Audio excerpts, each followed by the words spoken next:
সন্ত্রাস বিরোধী আইনের সংশোধন সহ 5টি বিল পাস, নিষিদ্ধই থাকছে আওয়ামী লীগের কার্যক্রম। সংসদে প্রধানমন্ত্রী প্রশ্নোত্তর পর্ব উত্থাপিত। দিল্লিতে বৈঠকে খলিলুর জয়শঙ্কর, আলোচনায় বাণিজ্য, জ্বালানি নিরাপত্তা, সীমান্ত হত্যা বন্ধ সহ নানান ইস্যু। লালমনিরহাটে বিএসএফ এর গুলিতে বাংলাদেশি নিহতের ঘটনায় পতাকা বৈঠক। 2 সপ্তাহের যুদ্ধবিরতিতে যুক্তরাষ্ট্র ইরান সচল হরমুজ প্রণালী। জাতিসংঘ, অস্ট্রেলিয়া, জাপান সহ কয়েক দেশের সাধুবাদ। বিশ্ববাজারে কমল তেলের দাম। সংরক্ষিত নারী আসনের তফসিল ঘোষণা ইসির। ভোট 12 মে। মনোনয়নপত্র জমা দেওয়ার শেষ তারিখ 21 এপ্রিল। কাল বগুড়া ও শেরপুরে উপনির্বাচন। ফিলিং স্টেশনগুলোতে এখনো তেলের তীব্র সংকট। অপেক্ষা করতে হচ্ছে ঘন্টার পর ঘন্টা। তেল দিচ্ছে না, তেলের গাড়ি আসে না এখন। তেলের গাড়ি আসবে, তারপরে তেল দিবে। প্রতিদিন 4 ঘন্টা 5 ঘন্টা অনেক সময় বসে থেকে তেল নিতে হয় 10 লিটার 15 লিটারেই। ডিপো থেকে দিন দিন কমছে সরবরাহের পরিমাণ। এবং অভিযোগ পাল্টা অভিযোগে উত্তাল বাংলাদেশ শুটিং ফেডারেশন। অন্যায়ের বিরুদ্ধে মুখ খোলায় নিষেধাজ্ঞা দাবি শুটার কলির।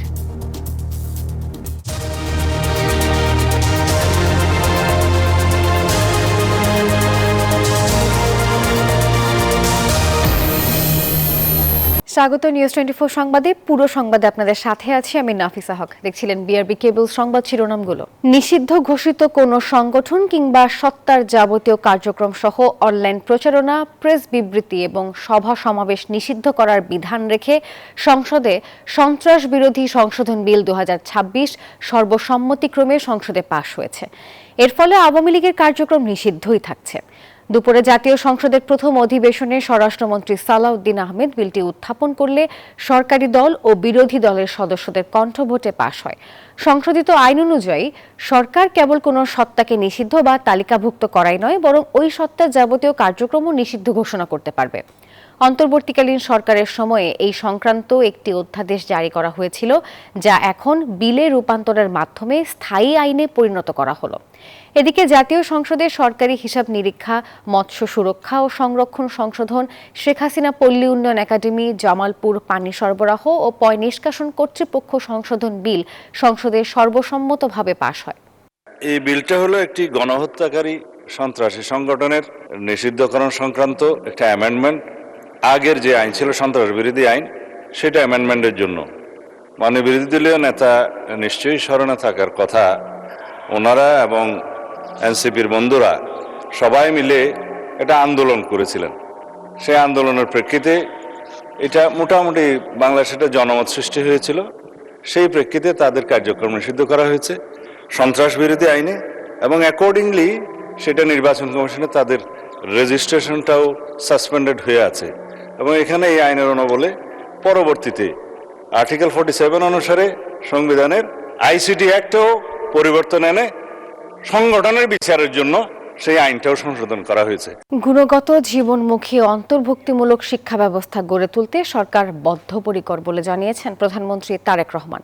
বুধবার সকালে জাতীয় সংসদের নোয়াখালী 1 আসনের সংসদ সদস্য মোহাম্মদ সেলিম রেজার প্রশ্নের লিখিত জবাবে একথা জানান প্রধানমন্ত্রী। তিনি বলেন, সরকার নির্বাচনী ইশতেহারে শিক্ষা খাতে বরাদ্দ পর্যায়ক্রমে জিডিপির 5% উন্নীত করার পরিকল্পনা ব্যক্ত করেছে।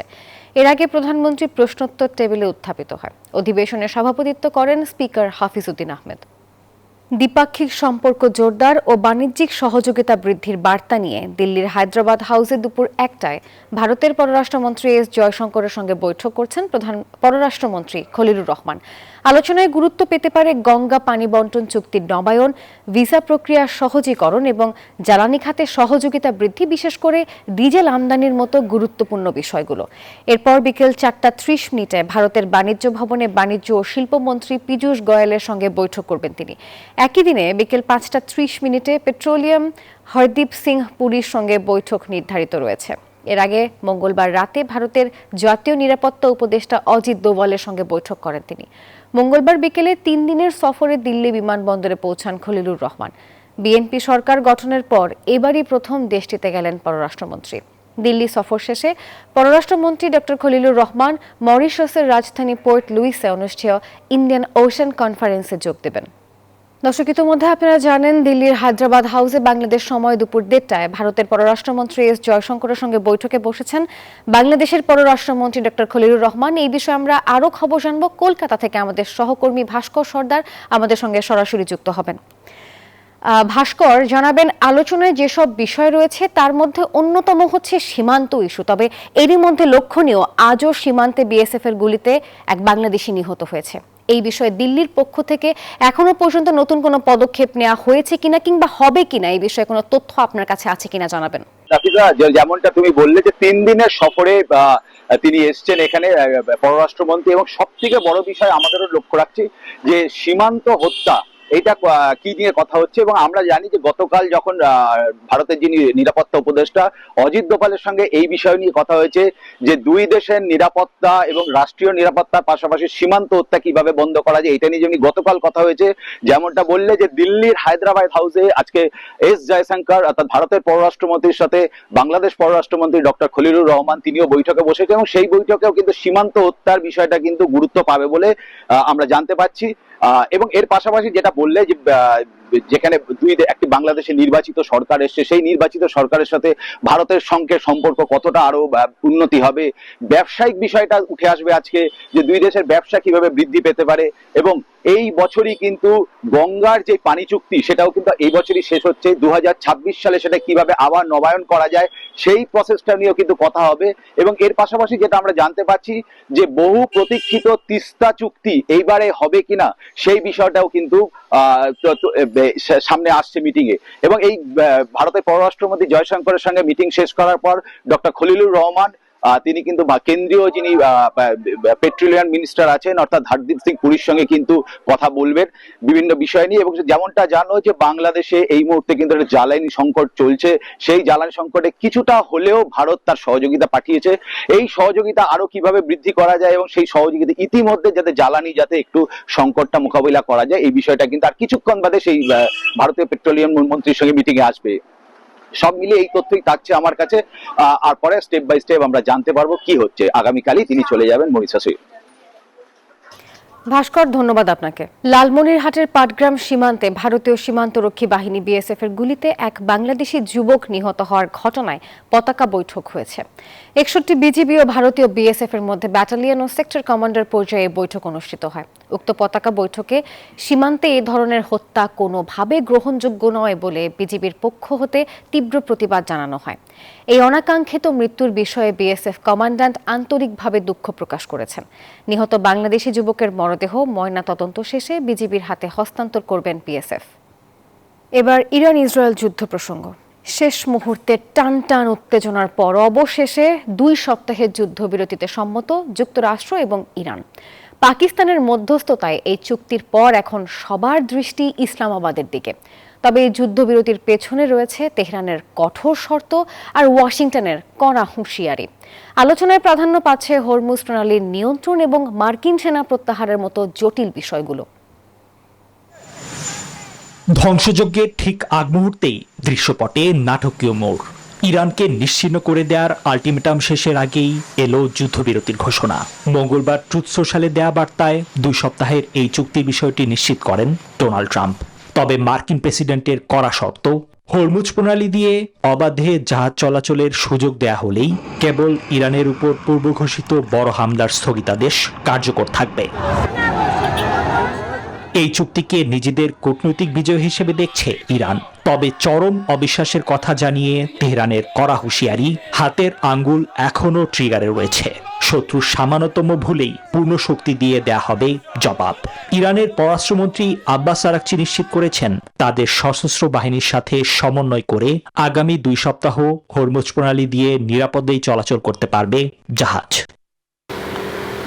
এদিকে আগামী শুক্রবার পাকিস্তানের ইসলামাবাদের শান্তি আলোচনার টেবিলে তেহরানের 10 দফা প্রস্তাবই সমঝোতার মূল ভিত্তি হিসেবে কাজ করবে, যার মধ্যে রয়েছে হরমুজ প্রণালীর একচ্ছত্র নিয়ন্ত্রণ, মধ্যপ্রাচ্য থেকে মার্কিন সেনা প্রত্যাহার, সব ধরনের নিষেধাজ্ঞা বাতিল, জব্দ করা সম্পদ ফেরত এবং যুদ্ধের ক্ষতিপূরণ আদায়। ইরানের স্পষ্ট বার্তা, এসব শর্ত পূরণ হলেই কেবল স্থায়ী শান্তি চুক্তি সম্ভব। বড় হামলা ঠেকানোর পাশাপাশি পরাক্রমশালী যুক্তরাষ্ট্রের সামনে এমন কড়া শর্ত জুড়ে দেওয়াকে তেহরানের বড় কৌশলগত অর্জন বলছেন বিশ্লেষকরা। তবে কি পঞ্চম পরাশক্তি হিসেবে নিজেকে প্রমাণ করল ইরান? এমন প্রশ্ন ঘুরপাক খাচ্ছে আন্তর্জাতিক মহলে। নিবির আমিন, নিউজ 24। যুক্তরাষ্ট্র ইরানের 2 সপ্তাহের যুদ্ধবিরতির ঘোষণায় বিশ্বজুড়ে স্বস্তি ফিরেছে। স্থায়ী শান্তির লক্ষ্যে আন্তর্জাতিক আইন মানার প্রতি জোর দিয়েছে জাতিসংঘ। জাপান, অস্ট্রেলিয়া, পাকিস্তান সহ বেশ কয়েকটি দেশ এই সিদ্ধান্তকে সাধুবাদ জানিয়েছে। তবে মার্কিন প্রেসিডেন্ট ডোনাল্ড ট্রাম্পের হুমকিমূলক ভাষার কড়া সমালোচনা হয়েছে আন্তর্জাতিক মহলে। মধ্যপ্রাচ্যের সংঘাত বন্ধের গুরুত্বপূর্ণ এই উদ্যোগকে স্বাগত জানিয়েছে জাতিসংঘ। মহাসচিব অ্যান্তোনিও গুতেরেস বুধবার এক বিবৃতিতে জানান, ওই অঞ্চলে পূর্ণাঙ্গ শান্তির পথ প্রশস্ত করতে যুদ্ধবিরতির শর্তগুলো পুরোপুরি মানা প্রয়োজন। এছাড়া বেসামরিক প্রাণহানি এড়াতে এবং মানবিক দুর্ভোগ কমাতে সব পক্ষকে অবিলম্বে আন্তর্জাতিক আইনের বাধ্যবাধকতা মেনে চলার আহ্বান জানান তিনি। জাতিসংঘের পাশাপাশি স্বস্তি প্রকাশ করেছে বেশ কয়েকটি দেশ। জাপানের পক্ষ থেকে হরমুজ প্রণালীতে নিরাপদে যাতায়াত নিশ্চিতের কথা বলা হয়েছে। তবে সিদ্ধান্তটিকে স্বাগত জানালেও মার্কিন প্রেসিডেন্ট ডোনাল্ড ট্রাম্পের হুমকির ভাষার কড়া সমালোচনা করেন অস্ট্রেলিয়ার প্রধানমন্ত্রী অ্যান্থনি অ্যালবানিস। এটি একটি ইতিবাচক খবর, তবে ইরানের বেসামরিক অবকাঠামো ধ্বংসের যে হুমকি দেওয়া হয়েছিল তা একেবারেই অনুচিত। সংঘাত আরও বাড়লে তা সারা বিশ্বের অর্থনীতিতেও ভয়াবহ প্রভাব ফেলত। হরমুজ প্রণালী পুনরায় খুলে দেয়া এবং তেহরানের পাল্টা আক্রমণ বন্ধের ঘোষণায় থাইল্যান্ডের সংবাদ মাধ্যমও স্বস্তির খবর প্রচার করেছে। আন্তর্জাতিক সম্প্রচার মাধ্যমগুলো বলছে, শেষ মুহূর্তের এই সমঝোতা বিশ্বজুড়ে একটি বড় ধরনের উদ্বেগ দূর করেছে। নিবির আমিন, নিউজ 24। এদিকে ইরান ও যুক্তরাষ্ট্রের মধ্যে 2 সপ্তাহের যুদ্ধবিরতির ঘোষণা আসতেই আন্তর্জাতিক বাজারে ধস নেমেছে তেলের দামে। মার্কিন প্রেসিডেন্ট ডোনাল্ড ট্রাম্পের এই ঘোষণার পরপরই ব্রেন্ট ক্রুড ও WTI উভয় বেঞ্চমার্কের দামই ব্যারেল প্রতি $100 নিচে নেমে আসে। এক পর্যায়ে ব্রেন্ট ক্রুডের দাম প্রায় 14% কমে $94 এবং WTI ক্রুডের দাম 16% কমে $97 নেমে যায়। যুদ্ধবিরতির শর্ত হিসেবে ইরানকে হরমুজ প্রণালী খুলে দেওয়ার কথা বলেছে যুক্তরাষ্ট্র। এই খবরে ইতিবাচক সাড়া দিয়েছে এশিয়ার শেয়ার বাজারগুলো। জাপানের নিক্কেই সূচক প্রায় 5% এবং দক্ষিণ কোরিয়ার কসপি 6% পর্যন্ত বেড়েছে। ফিরছি দেশের খবরে। 12 মে সংরক্ষিত নারী আসনে নির্বাচন হবে বলে জানিয়েছেন ইসি সচিব। আসন বন্টনে বিএনপি জোট 36টি, জামাতে ইসলাম জোট 13টি, স্বতন্ত্ররা মিলে পাবে 1টি আসন। মনোনয়ন দাখিলের শেষ তারিখ 21 এপ্রিল। ইসি সচিব জানান, ভোট সুষ্ঠু ও শান্তিপূর্ণভাবে করতে সব ধরনের প্রস্তুতি রয়েছে কমিশনের। এদিকে 9 এপ্রিল হতে যাচ্ছে বগুড়া 6 এবং শেরপুর 3 আসনের নির্বাচন। বুধবার সকালে নির্বাচন কমিশন সচিবালয়ে ইসি সচিব সংরক্ষিত নারী আসনের তফসিল ঘোষণা করেন। জানান, মনোনয়ন দাখিলের শেষ তারিখ 21 এপ্রিল, মনোনয়ন বাছাই 22 ও 23 এপ্রিল, আপিল আবেদন করা যাবে 26 এপ্রিল এবং আপিল নিষ্পত্তি হবে 27 ও 28 এপ্রিল।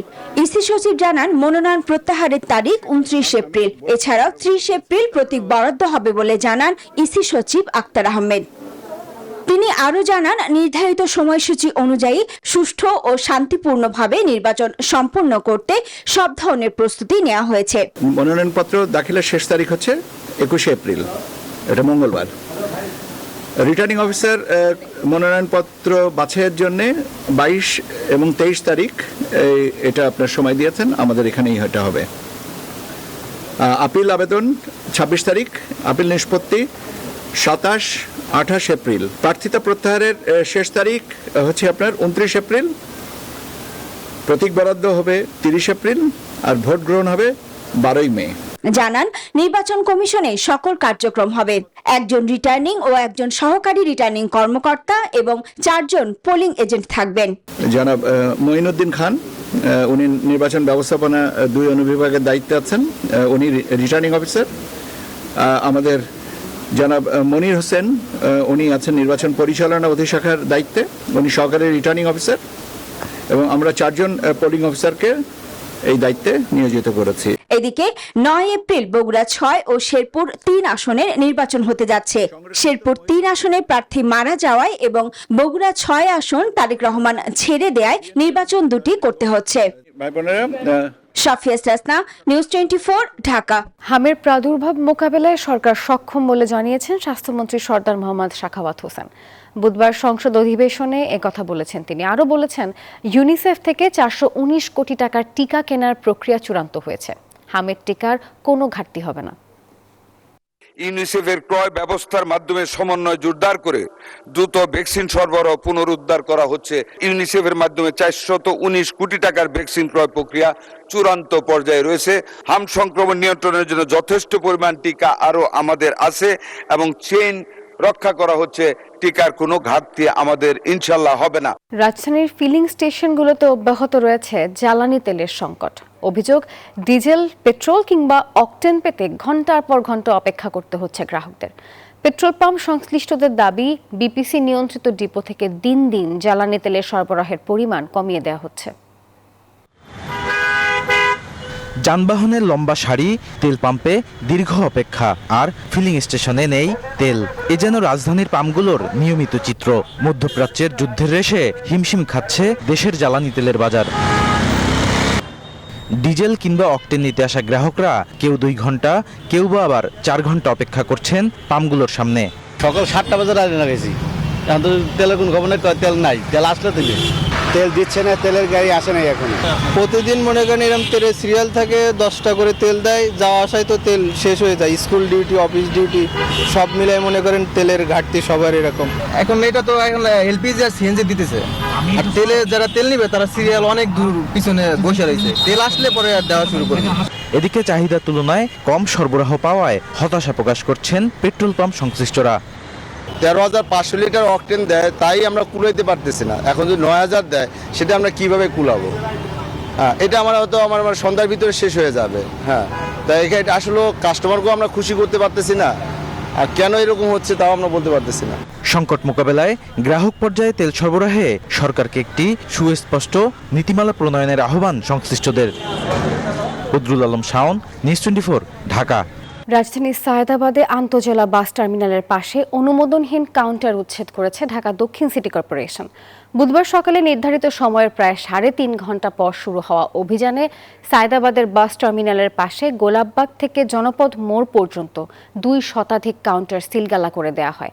অভিযানে কোনো স্থায়ী দোকান ভাঙা হয়নি, তবে প্রতিটি কাউন্টারের সামনে থাকা অবৈধ ব্যানার ও সাইনবোর্ড গুঁড়িয়ে দেয় সিটি কর্পোরেশনের বুলডোজার। গত 29শে মার্চ সিটি দিয়ে জানিয়ে দিয়েছে, নোটিশ করেছে যে 7 দিনের মধ্যে এগুলাকে অপসারণ করে আপনারা টার্মিনালে আমাদের যে নির্ধারিত জায়গা আছে আপনারা সেখানে যাবেন।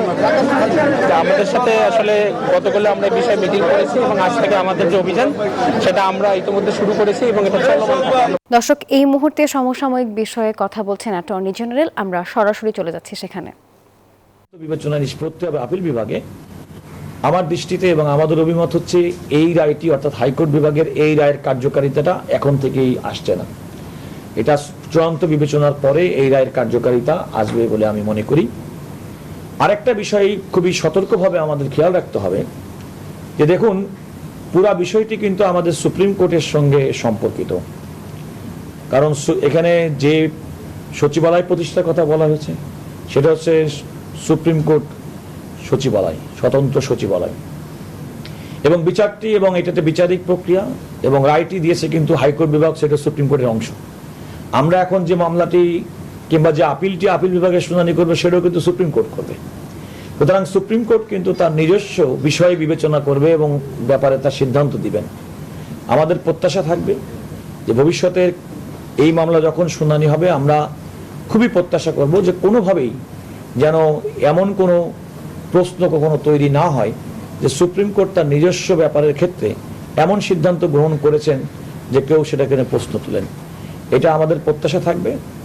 আর ইতিমধ্যেই রাষ্ট্র পরিচালনার দায়িত্ব সরকারের সঙ্গে আমাদের কথা হয়েছে, তারা আলটিমেটলি এই রায়, সুপ্রিম কোর্টের চূড়ান্ত রায়ের জন্য অপেক্ষমান থাকবেন বলে আমরা জানতে পেরেছি। আপিল করার আগ পর্যন্ত কার্যকারিতা কিভাবে থাকছে?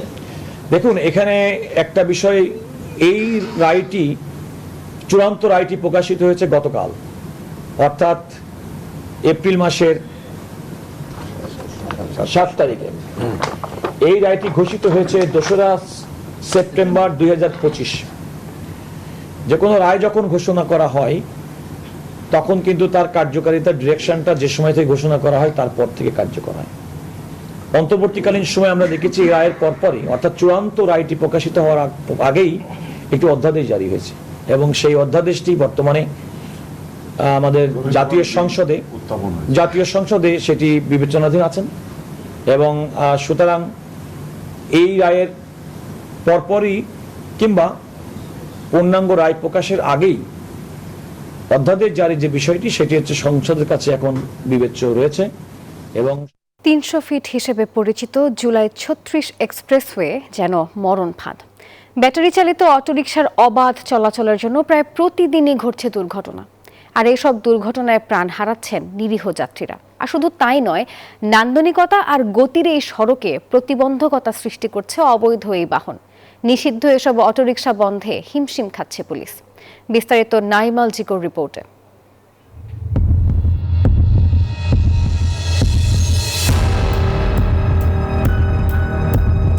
36 জুলাই এক্সপ্রেসওয়ে রাজধানীর বুক চিরে এগিয়ে যাওয়া এই আধুনিক সড়কটি যেমন সৌন্দর্যে মুগ্ধ করে, তেমনি জীবিকার তাগিদে মানুষের জন্য হয়ে উঠেছে অপরিহার্য পথ। কিন্তু এই গতির সড়কেই ধীর গতির জীবনের গল্পগুলো যেন প্রতিনিয়ত হার মানছে। এই সড়কেই দ্রুতগতি যানের সঙ্গে পাল্লা দিয়ে চলছে ব্যাটারি চালিত অটোরিকশা। নিয়ম ভেঙে চলা এই যানগুলোই অনেক সময় হয়ে উঠছে মৃত্যু ফাঁদ, যার শিকার রূপগঞ্জের বাইরাছড়ি গ্রামের সেলিনা ও তার পরিবার। 1 এপ্রিল ব্যাটারি চালিত অটোরিকশার দুর্ঘটনায় মৃত্যু হয় তার স্বামী কায়েমের। পরিবারের একমাত্র উপার্জনক্ষম ব্যক্তিটিকে হারানোর শোক পালনের সময় নেই তাদের কাছে। জীবনের কঠিন বাস্তবতায় সংসারের হাল ধরার লড়াইয়ে সেলিনা ও তার পরিবার। যে দুধ বিক্রি করে একসময় সংসার চালাতো কায়েম, আজ সেটাই পরিবারটির টিকে থাকার শেষ অবলম্বন। সকাল তো রক্ত পড়তেছে, জানাজার সময় মাথার মধ্যে পলিথিন দিয়ে আমার স্বামী নিয়েছে, মাথার কিছু আছে। দুধ বিক্রি করার মাধ্যমে আমাদের পরিবারটা চলতো, কিন্তু দুর্ঘটনাবশত এখন তকদিরে ফয়সালা যেটা ছিল আর কিছু করার নেই। তো রোড অ্যাক্সিডেন্ট আপাতত মারা গেছে, এখন বাকিরা পরিবারে কীভাবে চলবে এটা আল্লাহ তালাই ভালো জানে। পরিসংখ্যান বলছে চলতি বছরে ফেব্রুয়ারি মাসেই এই সড়কে শতাধিক দুর্ঘটনা ঘটেছে। রাত নামলে এই সড়ক হয়ে ওঠে আরো ভয়ানক। স্বল্প আলোর মধ্যে 3 চাকার এই বাহন ছুটে চলে উল্টো পথে। স্থানীয়রা বলছেন বিকল্প ব্যবস্থা না থাকায় ঝুঁকি জেনেও এই পথেই চলতে হয় তাদের। অটোরিক্সাটা যেইভাবে পারে এইভাবেই যায়। রাতে তো অনেক বেশি ঝুঁকি, অনেকগুলো টাকা লাগে একটা রিজার্ভ গাড়ি নিয়ে আসতে, এই জন্য অটোরিক্সাটা চলাফেরা করে। এগুলো আমগোর সাথে পাল্লা দিয়ে চলাফেরা করে। যেভাবে রোডের মধ্যে দুর্ঘটনা ঘটতেছে তার মধ্যে আমার মনে হয় 95% তাদের কারণে হইতেছে। আর অটো চালকদের দাবি, স্থানীয় সড়কের তুলনায় এই সড়কে আয় বেশি, তাই নিষেধ জেনেও আইন ভাঙছেন তারা। কয় না থাকা বাজেক সমাজের সঙ্গে গাড়ি করে না থাকে সঙ্গে আমরা থাকি। চালাই নাম কেন গেরাম বাড়ি ঘর এই জায়গায় আমরা কই যাও এই সারা তার ভিতর রাস্তায় তো লোক থাকে না, লোক তো এই জায়গায়। ছেলে মেয়ে লেখাপড়া করাইতেছি না, গাড়ি চালাইলে হয় না। অন্যদিকে পুলিশ বলছে মহাসড়কে নিষিদ্ধ ব্যাটারি চালিত এসব যান নিয়ন্ত্রণে চেষ্টা করছেন তারা। তবে মহাসড়কটি ঘেঁষে অসংখ্য ফিডার সড়ক থাকায় কাজটা হয়ে উঠছে চ্যালেঞ্জিং। গাছিয়া থেকে রিক্সায় ওঠে অটো রিক্সায়, ওরা কিন্তু পুরুলিয়ে আসার চেষ্টা করে যে ঢাকায় ঢোকার জন্য। তো এগুলোর ক্ষেত্রে ধরেন স্পেশাল মুভমেন্ট করি। আপনি দেখবেন যে র্যাবের সাথে আমরা করি প্রচুর 300 ফিটে, অনেক চ্যালেঞ্জ। এটা সরকারিভাবে এখন এত বেশি হয়েছে, সরকার বিভিন্ন প্ল্যান করছে কিভাবে নিয়ন্ত্রণ করা যায়। আমরা এই প্ল্যানেরই একটা অংশ, আমরা পরামর্শ দিই, সরকার তার সিদ্ধান্ত জানায়। তো বিভিন্ন ধরনের মেজারমেন্টের প্ল্যান করছে, খুব শীঘ্রই হয়তো আরও কিছু প্ল্যান আসবে। স্বপ্নের সড়ক, কিন্তু সেই সড়কেই থেমে যাচ্ছে অসংখ্য স্বপ্ন, আর প্রতিটি দুর্ঘটনার পেছনে থেকে যাচ্ছে এমন অসংখ্য নিঃশব্দ কান্না। নিষিদ্ধ হলো এই মহাসড়কে দেদারসে চলছে ব্যাটারি চালিত অটোরিকশা, যার কারণে প্রায় ঘটছে এই সড়কে দুর্ঘটনা। ফলে অকালেই ঝরে পড়ছে অনেক তাজা প্রাণ। এই সংকট থেকে উত্তরানোর জন্য সরকারের কঠোর নজরদারি প্রয়োজন বলে মনে করছেন স্থানীয়রা। নাইম আল চিকো, নিউজ 24, ঢাকা। অভিযোগ পাল্টা অভিযোগ আর বিতর্কে উত্তাল বাংলাদেশ শুটিং ফেডারেশন। অন্যায়ের বিরুদ্ধে মুখ খুলে 1 বছরের জন্য নিষিদ্ধ হয়েছেন দাবি দেশের তারকা শুটার কামরুন নাহার কলির। আর অন্যদিকে ফেডারেশনের সাধারণ সম্পাদকের দাবি শৃঙ্খলা ভঙ্গের অভিযোগেই এই শাস্তি পেয়েছেন তিনি। তবে এখন প্রশ্ন উঠছে, এটি কি বিশৃঙ্খলার শাস্তি নাকি প্রতিবাদের মূল্য? বিস্তারিত জানাচ্ছেন তাসবিহ শরণ। নিজে তো হতাশ, আমি বলবো এটা বাংলাদেশের দুর্ভাগ্য। আসলে আমরা যাকে নিয়ে অভিযোগ করেছি সে কিন্তু নানানভাবে সব দিক থেকে জিতে যাচ্ছে। হেও করেই বললেন যে আরে বাদ দাও এইসব কথা, আমিনুল তোমার বহিষ্কার প্রত্যাহার করতে পারবে না। আমার ব্যক্তিত্ব বলে না যে আমি আপনার সাথে সমঝোতা করে ক্যারিয়ার করবো, এরকম ক্যারিয়ারের আমার প্রয়োজন হবে না। বাংলাদেশ শুটিং অঙ্গনে এখন উত্তপ্ত বাতাস। অভিযোগের আগুনে পুড়ছে ফেডারেশন, আর সেই আগুনে জ্বলছেন একসময়ের সেরা শুটার কামরুন নাহার কলি। দুর্নীতি, অনিয়ম আর যৌন হয়রানির অভিযোগ তুলে সরব হয়েছিলেন কামরুন নাহার কলি। সঙ্গে ছিলেন আরো কয়েকজন শুটার, কিন্তু তাকেই প্রতিবাদের মাসুল গুনতে হলো। হয়েছেন 1 বছরের জন্য নিষিদ্ধ। তার তো কোনো রেকর্ড থাকবে যে সে এই শৃঙ্খলাগুলো ভঙ্গ করেছে। আর এখন তারা যেগুলো বলতেছে যে কোচের কথা মানতো না, ক্যাম্প কমান্ডেন্টের কথা মানতো না, বা ঠিকমতো প্র্যাকটিস করতো না। 6 মাস আগে আমার ডেলিভারি হয়েছে, আমি এত দ্রুত রিকভার কিভাবে করব? যদি আমি যদি জিম না করতাম, আমি যদি ডিসিপ্লিন মেনটেন না করতাম, আমি যদি ঠিকমতো প্র্যাকটিস না করতাম, তাহলে আমি ব্যাক টু ব্যাক ফার্স্ট কি করে হচ্ছিলাম। তবে ফেডারেশনের অভিযোগ শৃঙ্খলা ভেঙেছেন কামরুন নাহার কলি। কোড অফ কন্ডাক্টের একাধিক ধারা লঙ্ঘন করেছেন তিনি। এইসব শৃঙ্খলা ভঙ্গ, তারপরে ও যে এইগুলো করেছে, আবার অভিযোগ করেছে আমরা নাকি ওকে বসে 3-4 ঘন্টা ওকে আমরা মানসিক নির্যাতন করেছি। অন্যদিকে অভিযোগের কেন্দ্রে থাকা সাবেক যুগ্ম সম্পাদক জিএম হায়দার সাজ্জাদকে ইতোমধ্যে পদ থেকে সরিয়েছে জাতীয় ক্রীড়া পরিষদ। ফেরদৌসারা খানমের দাবি তদন্ত সুষ্ঠু হয়নি। ক্রীড়া পরিষদ একটা তদন্ত কমিটি করেছিল, সব শুটারের কাছ থেকে জানতে চায়নি, কিছু কিছু শুটারের কাছে জানতে চেয়েছে। কিন্তু তারা কেন ওই শুটারদের কাছে জানতে চেয়েছে আমরা বুঝতে পারলাম না। এবং এজন্য অন্য শুটাররা যারা বলতে চেয়েছিল যে এসব সব মিথ্যা, তখন ওরা খুব মন খারাপ করেছে, মনক্ষুণ্ণ হয়েছে। এদিকে শুটিং ফেডারেশনে দুর্নীতি নিয়ে মুখ খুলেছেন ক্রীড়া প্রতিমন্ত্রী আমিনুল হক। তিনি জানান, শুটিং ফেডারেশন সহ সব ফেডারেশনে দুর্নীতি নিয়েও ব্যবস্থা নেওয়া হবে। শুটিং ফেডারেশন থেকে শুরু করে অনেক ফেডারেশন বিষয়ে আমার কাছে কিছু অভিযোগ রয়েছে, সেগুলো আমরা পর্যালোচনা করছি, সেটা পরবর্তীতে আপনারা জানতে পারবেন। শুটাররাও আশা করেন এসব ঘটনার সুষ্ঠু তদন্ত হবে। এশিয়ান গেমস প্রস্তুতির মাঝেই এমন অস্থির অবস্থা। বাংলাদেশের শুটিং কি সঠিক পথে এগোচ্ছে নাকি সংকটেই থমকে যাচ্ছে সম্ভাবনা? মাঠের পারফরমেন্সের পাশাপাশি প্রশাসনিক স্থিতিশীলতাও এখন বড় চ্যালেঞ্জ হয়ে দাঁড়িয়েছে। বাংলাদেশ শুটিং ফেডারেশন থেকে তাসবিহ শরণ, নিউজ 24, ঢাকা। সংবাদের এখনকার আয়োজনে পর্যন্তই। ধন্যবাদ।